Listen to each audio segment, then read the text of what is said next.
धीरेन्द्र जी, आपको चर्चा का हिस्सा बनाते हुए कि कांग्रेस पार्टी की पॉलिटिकल पार्टी है, प्रोटेस्ट करना उनका अधिकार है। अगर कल उन्होंने शांतिपूर्ण था प्रोटेस्ट, कुछ हिंसा तो हुई नहीं, बस कपड़े उतार कर अपना स्लोगन और जो नारेबाजी उनको करनी थी वही की, लेकिन एंटी इंडिया कह देना, देश विरोधी कह देना, गद्दार कह देना, क्या ये उचित है? राजीव जी, प्रोटेस्ट करने का अधिकार बिल्कुल है और लोकतंत्र में हर एक पार्टियों को यह अधिकार शांतिपूर्ण ढंग से करने का है। लेकिन जिस तरह से और जिस जगह का इन्होंने चयन किया उस पर जरूर आपत्ति है, न सिर्फ हमारी पार्टी लोक जनशक्ति पार्टी रामविलास को, बल्कि भारत के एक एक नागरिक को है। ये होपलेस कांग्रेस हो गई है। जो परिणाम जिस तरह के आ रहे हैं, ये होपलेस कांग्रेस, बेसलेस बात करती, टॉपलेस प्रदर्शन। इससे आपको कुछ नहीं मिलना है।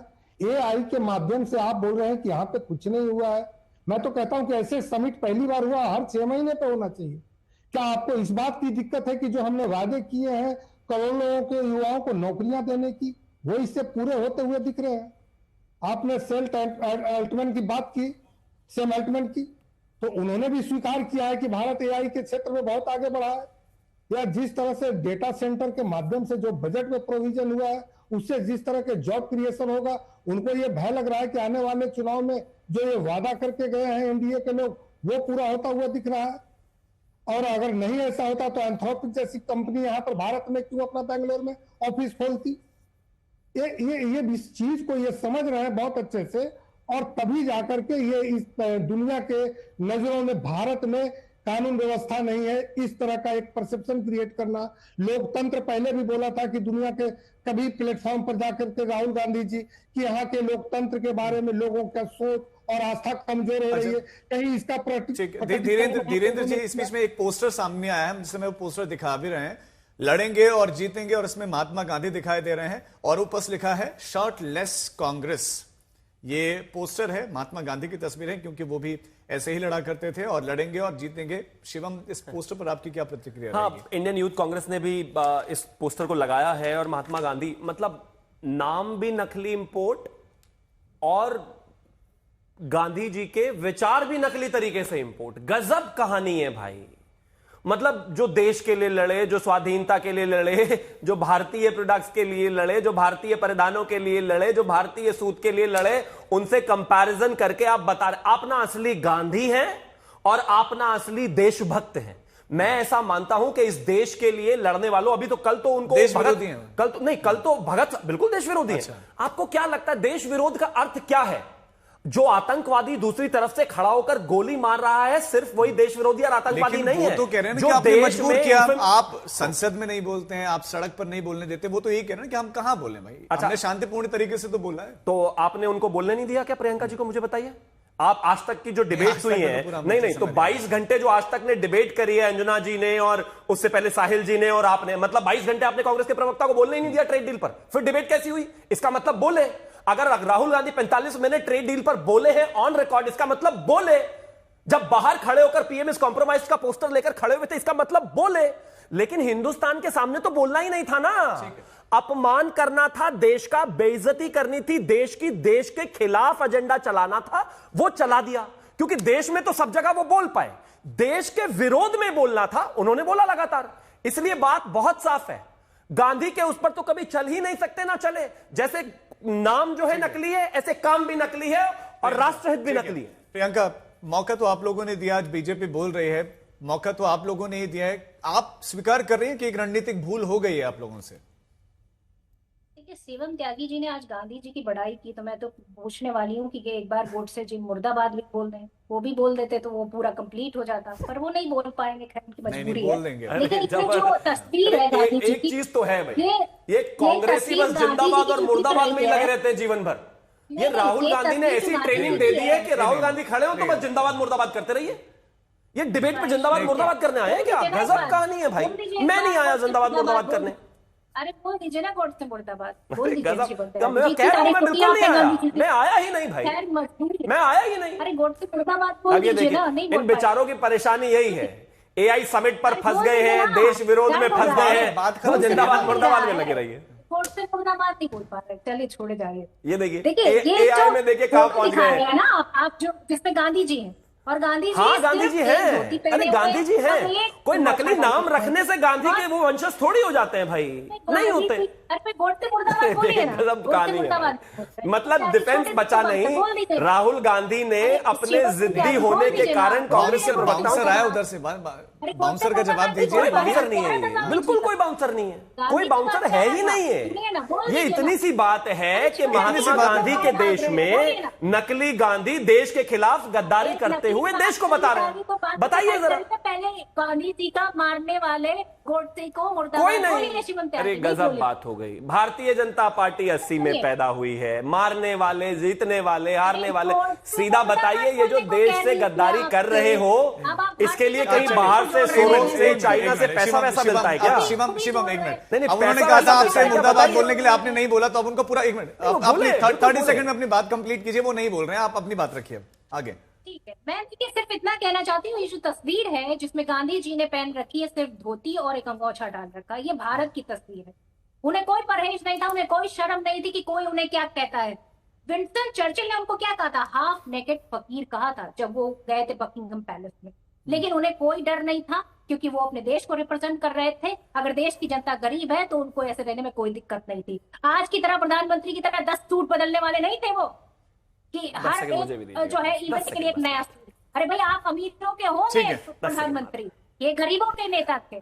और ये एक छोटा सा रिएक्शन आशुतोष से भी ले लेते हैं, उसके बाद आपको पूरा मौका मिलेगा, मुझे मालूम वो भी क्या बोलेंगे। आशुतोष, ठीक है, क्या कुछ नहीं कहा देश में, देश छोड़ो आंदोलन कर दिया। ठीक है प्रियंका जी, आ गई बात आपकी। आशुतोष अपनी बात रखिए। अगर ऐसे ही रणनीतिक भूल होती रहेगी तो साथ कैसे चलेंगे? गलती कोई और करेगा, भुगतेगा कोई और। भारतीय जनता पार्टी चाहती है कि अब कई दिनों तक इस शर्टलेस जो विरोध है इस पे डिबेट होती रहे, जिससे जो बड़े सवाल मैंने पूछे थे, जिसमें भारतीय जनता पार्टी का टोटल ऑपरेशनल फेलियर दिखा। अभी मैं देख रहा हूं कि टाइम्स मैगजीन ने एक लेख लिखा है जिसपे चाइना की एब्सेंटीज से बड़ा बात की गई है। लिखा है कि व्हाइट हाउस ने एक स्टेटमेंट जारी किया है जिससे Michael we totally reject the global governance of AI regarding to AI 2026 लिखा हुआ है। मतलब आप जानते हैं इतने बड़े मुद्दे हैं जिसपे भारतीय जनता पार्टी मुंह छिपाती भागती है, और आज वो मुद्दा वो लाना नहीं चाहती है, और मुद्दे कोई और उछलने लगे हैं कि वो शर्ट पहन के जा रहे हैं, वो गोडसे में चले गए, और भारतीय जनता पार्टी यही चालाकी करती है, और यही कांग्रेस। आज गोडसे पे तो आज प्रियंका गई थी, आज कांग्रेस गई थी गोडसे। Thank you. ठीक है, और मुझे कहता है, मुझे कोई शक नहीं, मुझे गोडसे मुर्दाबाद कहने में हम लोग तो 100 बार कहते हैं, भारतीय जनता पार्टी के प्रवक्ता से ये तक नहीं निकल पा रहा है। आप सोचिए कौन देशभक्ति की बात कर रहे हैं। ठीक है, इन्होंने जिस तरीके से शिवम, मैं बस एक चीज कहना चाहता हूं। मैं कल राहुल गांधी जी के घर गया था शाम को इस प्रदर्शन से पहले, और मैंने धीरे से उनके कान में कहा कि मुद्दा बदलवा दीजिए, नंगे होकर अधनंगे होकर भेज दीजिए लोगों को। ये मतलब वैचारिक दिवालियापन आशुतोष वर्मा जी कहां से आ गया आप में?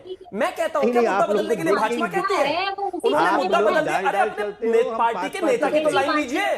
अखिलेश यादव जी ने सीधा कहा कि उस जगह पर जाना गलत है, वहां पर फॉरेन डेलीगेट्स थे, देश का अपमान हुआ।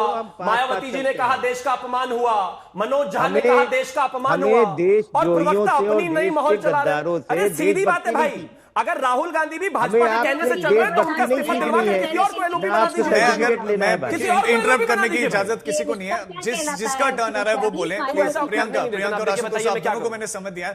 30 सेकंड में आप कंप्लीट करिए, फिर मैं धीरेन्द्र जी की बात। मैं फिर से वही कह रहा हूं, हम मुद्दा नहीं बदल रहे हैं, मुद्दा बदलने वाले। शिवम, सवाल के साथ, एक यूनिवर्सिटी वहां पर चाइनीज रोबोट को अपना बता देती है ना, वहां पर एक ड्रोन को अपना बता देती दूसरे देश का, वो आपको लगता है कि वो नहीं है देश के लिए शर्मनाक? देश राजीव जी, मैं एक चीज मानता हूं कि कोई उन पर क्या कार्रवाई? मैं एक चीज मानता हूं कि इस देश में कोई भी प्राइवेट एंटिटी, प्राइवेट यूनिवर्सिटी या फिर कोई भी प्राइवेट प्लेयर इस तरह का अगर काम करता है, गलती करता है, तो उसके अपने प्रावधान है, उस पर अपनी जांच है और उन पर अपनी पेनल्टीज हैं अपने तरीके से। यहां पर राजीव ढोंडियाल बैठकर रोज वीकेंड पर डिबेट करते हैं, हो सकता है उनके मुंह से कोई गलत शब्द निकल जाए, वो उस पर माफी मांग लेंगे, बात आगे बढ़ जाएगी। लेकिन एक व्यक्ति है, एक पार्टी है जो कि प्राइवेट एंटिटी नहीं है, प्राइवेट लिमिटेड है, अलग बात है, लेकिन वो इस देश में गलती कर भी रही है, देश का अपमान कर भी रही है, देश विरोधी नारे लगा भी रही है और यहां पर जस्टिफाई भी कर रही है। मैं तो कहता हूं किसी ने गलती की, उस पर कार्रवाई की गई, उसको बाहर निकाला गया और आगे जो भी चीजें होंगी वो सब होंगी।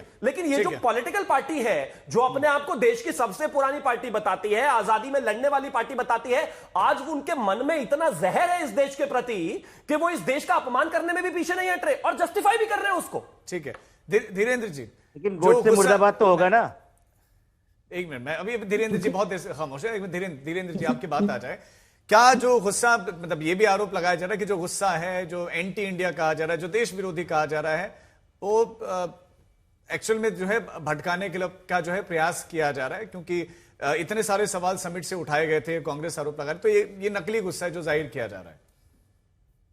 राजीव जी, पहले तो बात बता दूं कि कहीं किसी कॉलेज या यूनिवर्सिटी के द्वारा अगर कुछ एक चीज को अगर आप बढ़ा करके पूरे आप अपने वहां पे कॉन्स्पिरेसी को लाते हैं, ये गलत है।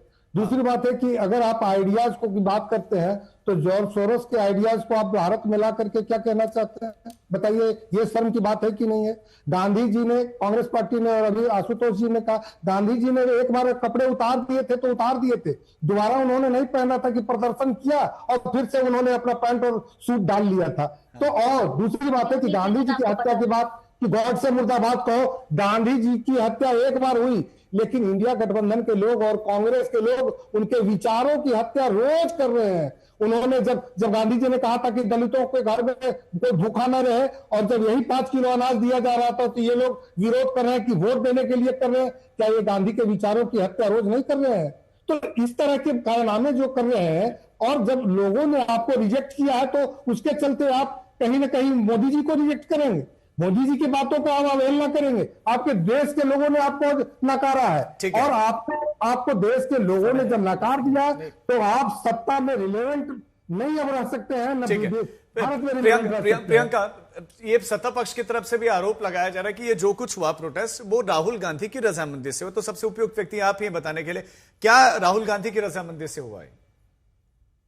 देखिए, सवाल आज ये है कि जिस तरीके से आज कांग्रेस के कार्यकर्ताओं के सर फोड़े गए हैं, तो मुझे लगता है कि ये सारी रजामंदी मोदी जी के थ्रू हुई होगी। प्रियंका, आज तो ठीक है, लेकिन बताइए कल जो प्रोटेस्ट हुआ था, कांग्रेस आला कमान को जानकारी थी कि नहीं? तो कल कैसे, आज ठीक है तो कल गलत हो गया, ये कैसे मान लें? मुख्य मुद्दा तो कल से शुरू हुआ है ना। सवाल ये नहीं है कि हमने प्रदर्शन किया, हमने जो प्रदर्शन किया, प्रदर्शन का मूल कारण कल समिट में प्रोटेस्ट है ना, तो वो उसके पीछे मतलब आला कमान की ऑब्वियस रजामंदी रही होगी या नहीं?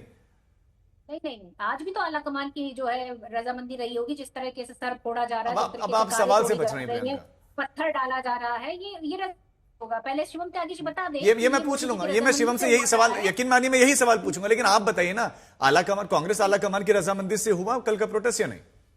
देखिए, हमारा मेन मुद्दा क्या है, जो व्यापारिक रणनीति फेलियर है हमारे इस देश में, जो अभी ट्रेड डील के माध्यम से पूरी तरीके से दिख रहा है, जिस तरीके से आज पूरी तरीके से ये सिद्ध हो गया कि वहां की जब सुप्रीम कोर्ट में अमेरिका के ये केस चल रहा था, तो इतनी जल्दबाजी क्या थी? क्या एप्स्टीन फाइल में नाम आने की वजह से प्रेशर में थे मोदी जी? ये क्यों इतनी जल्दबाजी में ये ट्रेड डील कर ली? जब ऑलरेडी केस डिस्कस हो रहा था, जब ऑलरेडी वो अवैध घोषित हो गया, तो आपको नहीं लगता कि आज आपने पूरी तरीके से मुंह की खा ली है? आप पूरी तरीके से एक्सपोज हो गए हैं कि आपने जल्दबाजी में इतनी गलत डील कर ली कि आपने 3% से 18% टैरिफ टैक्स देने की बात कह रहे हैं, और आप लेने के नाम पर ठीक है प्रियंका, ये वाली बातें तो आपकी पहले भी आगे थी, लेकिन आप सवाल का जवाब नहीं दिया आपने। एक छोटा सा रिएक्शन आशुतोष, फिर शिवम के पास। आशुतोष, आप कुछ ये एलजीपी के प्रवक्ता, थोड़ा सा उसको पढ़े। मैं बार बार ये जॉर्ज सोरोस को लेके हम लोग को इंडिया अलायंस पे करते हैं, हम तो बार बार बोलते हैं कि जॉर्ज सोरोस एंटी इंडिया है। तो भाई एंटी इंडिया के जो जॉर्ज सोरोस के जो प्रोजेक्ट हैं, उसको मोदी जी उसको उठा के अपनी सरकार से, यूनाइटेड नेशन से क्यों फंड लेते रहते हैं? 2014 से क्यों चल रहा है फंड? जाके बंद कर दो। कहानी कहीं और की जा रही है। परेशानी यह है कि जॉर्ज सोरोस के नाम से, हिडनबर्ग की रिपोर्ट के नाम से अडानी के ऊपर सवाल उठाना, तो दाएं बाएं दुनिया को जॉर्ज सोरोस। परेशानी ये है कि नौकरी के बारे में कहीं हम नौकरी देना चाहते हैं, हम फलाना दिन, अरे नौकरी तो अब सरकारों में जब उनके इन्वेस्टमेंट होते हैं, 12 साल वही आदमी वही व्यक्ति कैसे पवित्र हो जाता है? मुझे जरा ये समुद्री ज्ञान दीजिए, ये चमत्कार कैसे होता है? पूरे विश्व में और पूरे भारत के टेक लोग वो झेल रहे हैं। देखिए, मैं आशुतोष जी की बात सुन के मुझे, जैसे वो जॉर्ज सोरोस के नाम के पीछे जी लगा रहे थे, मुझे लग रहा है चुनाव से पहले फंडिंग इधर भी आना शुरू हो गई है। और दूसरा एक और चीज, मैं तो देख रहा हूं कि पूरी सोशल मीडिया पर एक और चीज चल रही है। हालांकि अभी जांच जारी है, लेकिन सोशल मीडिया पर लोगों का कहना है कि देश विरोध में जैसे कांग्रेस हर जगह मिलती है, इसी तरीके से ऐसा ना हो कि गलगोटिया वाले मामले में भी कांग्रेस ही हो। हालांकि जांच जारी है, मुझे नहीं पता इसके बारे में, सोशल मीडिया पर चल रहा है। और अब अंत में आना चाहता हूं, विषय बहुत साफ है। चाहे सर्जिकल स्ट्राइक, चाहे एयर स्ट्राइक, चाहे G20 समिट, चाहे इसके अलावा सेना पिट रही है, चाहे चाइना का समर्थन हो, चाहे यूरोप में जाकर देश के खिलाफ बात करनी हो, चाहे अब AI समिट में आप जहां जहां भारत के खिलाफ लोगों को और विदेशों को खड़ा हुआ पाएंगे, उसके साथ राहुल गांधी को भी पाएंगे। और राहुल गांधी क्या आप एक मिनट शिवम आपसे सवाल है, शिवम आपसे सवाल है कि क्या आप एक गलत नजीर पेश नहीं कर रहे हैं? देश में राजनीतिक रूप से प्रोटेस्ट होते रहे, कल को मतलब आप कांग्रेस शासित राज्यों में बीजेपी इस तरह से प्रोटेस्ट करे, वो गिरफ्तार कर ले, तो फिर आप कैसे बोलेंगे? मतलब यहां पर अगर मतलब उन्होंने क्लियर कह दिया ना कि हम तो राजनीतिक रूप से प्रोटेस्ट कर रहे हैं, लेकिन उन पर इस तरह की कार्रवाई होना, उनको देश विरोधी कह देना, फिर कल को आपके मतलब बीजेपी शासित कांग्रेस शासित राज्यों में आपके कार्यकर्ताओं पर वो कार्रवाई कर रहे हैं। आज तक के खिलाफ कोई प्रोटेस्ट कर रहा है, बाउंड्री के बाहर कर रहा है, बिल्कुल ठीक बात है। आज तक में फॉरेन डेलीगेट्स आए हुए हैं, आपके स्टूडियो में आकर कोई यहां पर प्रदर्शन करने लगे, आप उसको सही मानेंगे या गलत मानेंगे? जवाब आपके पास है, आप देंगे नहीं, मुझे पता है, गलत है ना। इसी तरीके से अगर आपको परेशानी है, आप विरोध, मैं फिर कह रहा हूं, विरोध की कोई दिक्कत है ही नहीं, विरोध से कोई परेशानी है ही नहीं। आपका सवाल उठाना बिल्कुल सही, लेकिन अगर आप इस देश के ऐसे इवेंट में जो अंतरराष्ट्रीय स्तर पर एक नजीर पेश करता हो, वहां पर जाकर अधनंगे होकर प्रोटेस्ट करेंगे और देश का अपमान करेंगे, तो यह गद्दारी ही है। इसके लिए कोई दूसरा शब्द हो नहीं सकता। सेना पिट रही है बोलेंगे, गद्दारी ही है। देश के खिलाफ यूरोप में जाकर बोलेंगे, गद्दारी ही है। सेना के ऑपरेशंस पर सवाल उठाएंगे, गद्दारी ही है, और आपको गद्दार ही कहा जाएगा। और अब यह देश मीर जाफर नहीं, गद्दारी का सबसे बड़ा प्रमाण राहुल गांधी को बताया।